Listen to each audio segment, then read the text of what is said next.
महाभारत की कहानी युद्ध के बाद समाप्त नहीं होती है। असल में महाभारत की कहानी तो युद्ध के बाद शुरू होती है, जो आज भी जारी है। जानकार जानते हैं कि वर्तमान युग महाभारत की ही देन है। खैर, हम आपको बताएंगे महाभारत के पात्रों की ऐसी विचित्र कहानी जिनके बारे में आप शायद ही जानते होंगे। ये कहानियां हमने महाभारत से अलग दूसरे ग्रंथों से भी संग्रहित की हैं। पांडु की कथा। महाभारत के आदि पर्व के अनुसार एक दिन राजा पांडु आखेट के लिए निकलते हैं। जंगल में दूर से देखने पर उनको एक हिरण दिखाई देता है।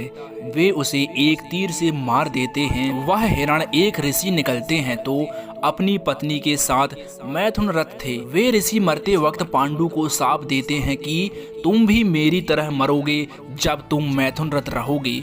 इस शाप के भय से पांडु अपना राज्य अपने भाई धृतराष्ट्र को सौंपकर अपनी पत्नियों कुंती और माद्री के साथ जंगल चले जाते हैं। जंगल में वे सन्यासियों का जीवन जीने लगते हैं, लेकिन पांडु इस बात से दुखी रहते हैं कि उनकी कोई संतान नहीं है और वे कुंती को समझाने का प्रयत्न करते हैं कि उसे किसी ऋषि के साथ समागम करके संतान उत्पन्न करनी चाहिए।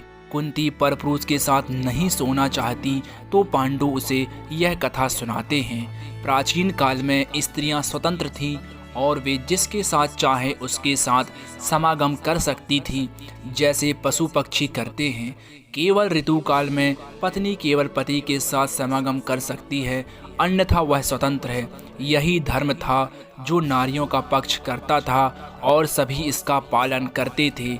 एक उद्दालक नाम के प्रसिद्ध मुनि थे, जिनका श्वेत केतु नाम का एक पुत्र था। एक बार जब श्वेत केतु अपने माता पिता के साथ बैठे थे, एक ब्राह्मण आए और श्वेत केतु की मां का हाथ पकड़कर बोले, आओ चलें। अपनी मां को इस तरह जाते हुए देखकर श्वेत केतु बहुत क्रोध हुए, किंतु पिता ने उनको समझाया कि नियम के अनुसार स्त्रियां गायों की तरह स्वतंत्र हैं। इस श्वेत केतु के द्वारा फिर यह नियम बनाया गया कि स्त्रियों को पति के प्रति वफादार होना चाहिए और परपुरुष के साथ समागम करने का पाप भ्रूण हत्या की तरह होगा। पांडु और भी कथाएं सुनाते हैं और कुंती को विश्वास दिला देते हैं कि परपुरुष के साथ संतान पैदा करने से उन्हें पाप नहीं लगेगा।